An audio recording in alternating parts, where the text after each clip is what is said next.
Assiste-t-on en France très vite à un scénario à la grecque, voire libanais? La France est-elle un pays du passé? Comment faire pour se protéger contre le racket de l'État? À ces questions répondra notre ami Draw My Economy. Il vulgarise l'économie comme personne. Sa chaîne YouTube compte près de 377 000 abonnés. Vous êtes sur Géopolitique Profonde, c'est parti!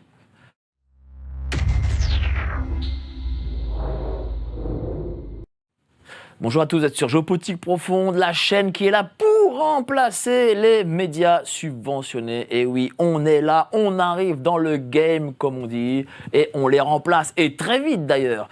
N'oubliez pas de vous abonner à la lettre de Géopolitique Profonde, celle de ce mois d'été. Vous avez le dernier article de Lucien Cerise et bien entendu Philippe Perlin, l'économiste qui vous donne des conseils de lecture. Qu'est-ce que vous devez lire au bord de la mer, au bord de la plage, quoi, voilà. Ce sont les conseils de Philippe Perlin. D'habitude, il donne des conseils sur le Bitcoin. Là, c'est sur les livres. Évidemment, vous vous y abonnez en cliquant sur le lien ci-dessous.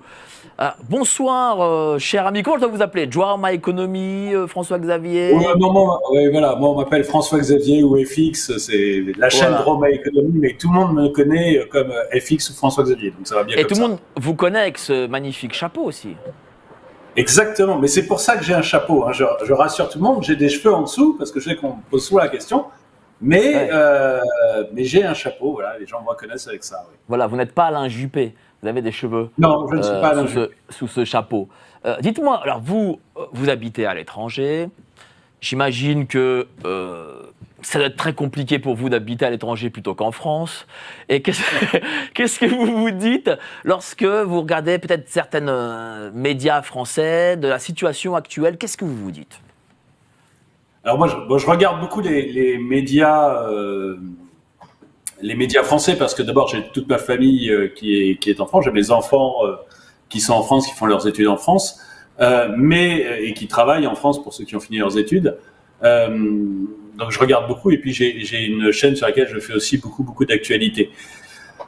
Ce que je me dis en regardant la France, c'est que c'est désespérant. C'est-à-dire que, enfin pour moi, je trouve ça absolument désespérant. Je trouve que, alors, sur à peu près, en plus tous les sujets, c'est ça qui est terrible, c'est que l'on regarde les sujets économiques ou les sujets sociétaux, j'ai toujours l'impression qu'on a, je vois ce que vous avez écrit là en dessous de moi, donc qu'on a vraiment un scénario à la libanaise. On a une libanisation de la France. C'est-à-dire que c'est pas exagéré. Hein. J'ai pas exagéré en faisant ce titre. Ah non, je pense pas. Non, je pense. Enfin bon, non, je pense. Enfin moi, en tout cas, mon ressenti, c'est que vraiment, on a une France qui se tiers-mondise complètement et qui est en train progressivement de couler doucement. Avec des politiques qui applaudissent autour et qui sont complètement qui sont sur une autre planète en fait. Il y a une France avec d'un côté des politiques qui vivent vraiment en circuit fermé entre privilégiés et un peuple qui n'est plus vraiment représenté et qui voit petit à petit la France s'effondrer. Oui, mais bon, alors c'est vrai que c'est pas ça en France, c'est une réalité. Mais est-ce que ça se passe pas un peu partout pareil? Par exemple, chez vous, ça se passe. J'imagine que les politiques chez vous, c'est pas non plus des Robin des Bois ou que sais-je. Alors, chez moi, les politiques sont catastrophiques. Voilà. C'est des hommes et des femmes politiques catastrophiques. Il y a une corruption qui est élevée, mais je trouve qu'on n'a pas. Alors chez moi, oui, pour être clair pour tout le monde, hein, moi j'habite à Malte et donc je suis en Europe et j'habite à Malte et on a des politiques qui sont corrompus, qui ont une très très mauvaise réputation même auprès des Maltais. Je pense que la différence, c'est que comme on est dans un petit État, comme la Suisse est un petit État aussi, comme l'Irlande est un petit État, comme beaucoup d'États sont petits. Les politiques, bien que corrompus et pas d'un niveau exceptionnel, ne peuvent pas faire les mêmes bêtises qu'en France. C'est-à-dire qu'en France, vous avez un État gigantesque Donc finalement, pour payer les couillonneries des politiques, ça prend plusieurs dizaines d'années. Alors que quand vous êtes dans un petit État, Malte, c'est 500 000 habitants, déjà le président est à portée de baffe, hein, parce que techniquement, on le croise, on peut le croiser régulièrement, et du coup, ça le calme peut-être un peu d'être à portée de baffe. Mais en plus, s'ils font des erreurs, ça se paye cash immédiatement. Donc, on n'a pas ce genre de problème. Les problèmes que l'on peut rencontrer dans des pays comme la France, comme l'Allemagne, comme l'Angleterre en ce moment, vous pouvez pas les rencontrer dans des petits pays parce que au bout d'un an, c'est la cata, quoi. Mais vous êtes parti de France à Malte. Pourquoi? Parce que vous sentiez qu'en France, il n'y avait plus d'avenir. Vous n'avez plus d'avenir là-bas. Vous ne pouvez plus monter une structure, une entreprise. Et vous dites, voilà, je vais faire que travailler pour l'État et ça, je n'ai plus envie. Ah oui, tout à fait. Non, mais moi, c'est très clair. Hein, il y a un moment où j'ai d'abord habité aux États-Unis pendant 3 ans, puis je suis revenu en France, j'ai vendu mon entreprise et je me suis lancé sur YouTube à ce moment-là. Et quand YouTube a commencé à être une source de revenus, je me suis clairement posé la question et je me suis dit, je peux pas rester en France parce qu'en France, on prend 56% de ce que vous gagnez. Donc 56%, l'État prend 56% de votre force de travail, plus de la moitié de votre force de travail. C'est pour ça que les Français se disent on est pauvre, etc. Le travail ne paie pas. Mais si le travail paye, il paye extrêmement bien l'État. Voilà. Vous ne gardez que moins de la moitié de ce que produit votre force de travail. Donc, et même pour être très clair, il y a une étude qui a été faite récemment. C'est des statistiques européennes.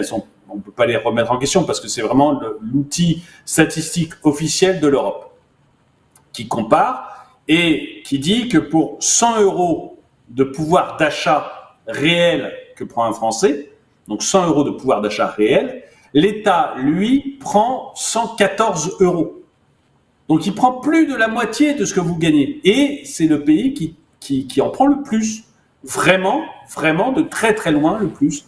Donc moi, c'était pas mon envie. Mon envie, c'est que je veux bien payer l'État. Moi, ici, je paye, je suis à 25% d'impôts, donc je verse 25% de ce que je gagne à l'État maltais. Et je paye en plus des charges sociales.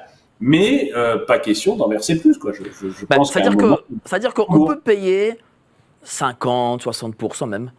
Mais derrière ça, il faut qu'il y ait... il faut que derrière ça, il y ait une forme de...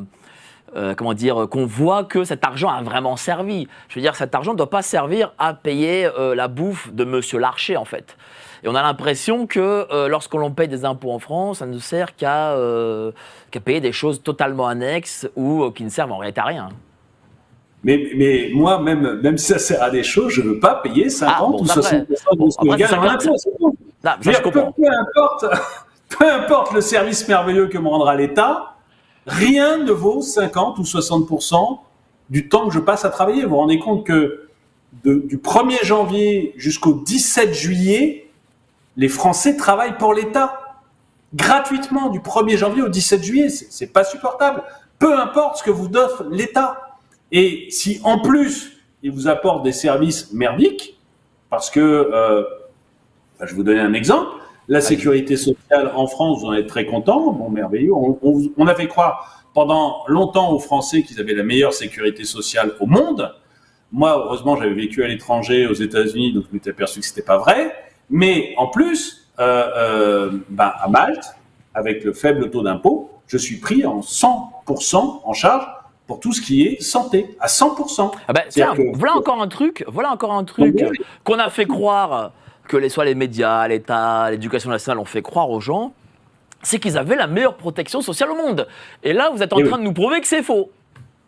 C'est faux. Non, mais et puis, bon, on l'a vu pendant le Covid. De toute façon, on a vu que les hôpitaux français étaient vraiment pas meilleurs que les hôpitaux étrangers, notamment allemands, parce qu'il y avait eu des comparaisons à un moment. Donc, on voit bien que c'est faux. Et même si on regarde pas là actuellement les hôpitaux français, il y a qu'à voir les problèmes dans les urgences et la folie absolue dans les urgences. Pour voir un spécialiste, vous allez avoir 4, 5, 6 mois d'attente pour voir un spécialiste. Moi, je vais avoir 15 jours. voyez, pour voir un spécialiste, pour voir un médecin généraliste. Si j'appelle aujourd'hui, j'ai mon rendez-vous demain. Donc en fait, vous voyez, il y a pas, on n'a pas un bon système et on a un système qui coûte beaucoup trop cher par rapport à ce comment on explique tout ça? Voilà, comment on explique que à Malte, pour moins d'argent, on fait mieux qu'en France avec beaucoup d'argent? Bah, en fait, alors bon, moi, je cite Malte parce que j'y habite. Oui, parce que vous y habitez, voilà, c'est ça. Voilà, mais c'est vrai dans vraiment beaucoup de pays. Le problème, c'est la bureaucratie. C'est-à-dire que en France, vous avez trop de fonctionnaires. Il faut savoir qu'il y a trop de fonctionnaires. Ça, c'est un mal endémique. Le nombre de fonctionnaires a augmenté plus vite que la population. Depuis 1997, le nombre de fonctionnaires augmente presque 2 fois plus vite que la population. Donc ça devient du délire complet. Ces fonctionnaires, ils sont pas utilisés pour être des médecins ou pour être je prends l'exemple de l'hôpital, ils sont pas utilisés pour être des médecins ou pour être des infirmières. Parce que, à la limite, on pourrait se dire, bon voilà, on a un bon service public. Pas du tout. Ils sont là pour faire du tableau Excel.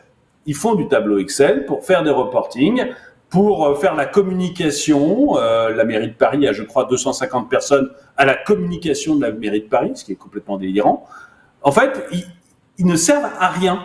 Voilà, c'est des gens qui deviennent tellement nombreux qu'ils ne servent à rien. Ce qui fait que dans l'hôpital français, vous avez 30% des salariés qui ne voient jamais un patient et que c'est 22 ou 23% en Allemagne. Donc vous voyez, on a beaucoup trop de gens qui ne voient jamais un patient. Et si vous allez sur Paris, l'AP-HP, qui est le plus gros employeur de l'Île-de-France, l'AP-HP, les hôpitaux de Paris, eux, c'est 50% de leurs salariés qui ne voient jamais un malade. Des gens, on ne sait même pas ce qu'ils font tellement ils sont nombreux. Donc en fait, quand on arrive à ce genre de chiffres, eh ben, vous êtes obligé d'augmenter les impôts de manière gigantesque pour payer des gens dont l'utilité pourrait être remise en question.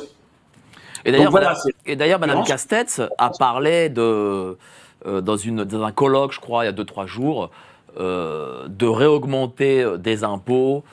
Oui, il a même dit que les Français étaient d'accord. Voilà, ils étaient d'accord. Donc, oui, évidemment, on est tous d'accord. Il a dit, bon, je ne savais pas qu'on m'avait demandé. Vous avez de la chance, vous avez Malte. Maintenant, il n'y a plus les valises pour aller en Suisse. Alors là, c'est.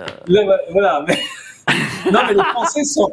D'après Madame Cassé, les Français sont d'accord pour payer plus d'impôts. Je ne sais pas d'où elle a sorti ça, je ne sais pas. Ses copains, probablement, ses copains fonctionnaires sont d'accord pour que les autres payent plus d'impôts.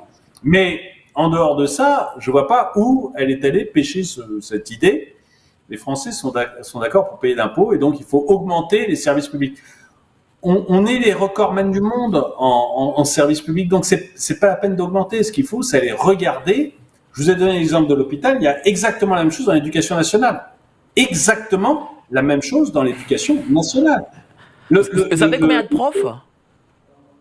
Je crois que c'est plus de 800 000. 850 000 dans l'éducation nationale publique. Non, mais c'est ça, mais c'est délirant. Et vous savez combien il y a de profs d'histoire géo ? Si vous avez. Ah non, ça, je sais pas. Ah non, c'est 40% des 850 000.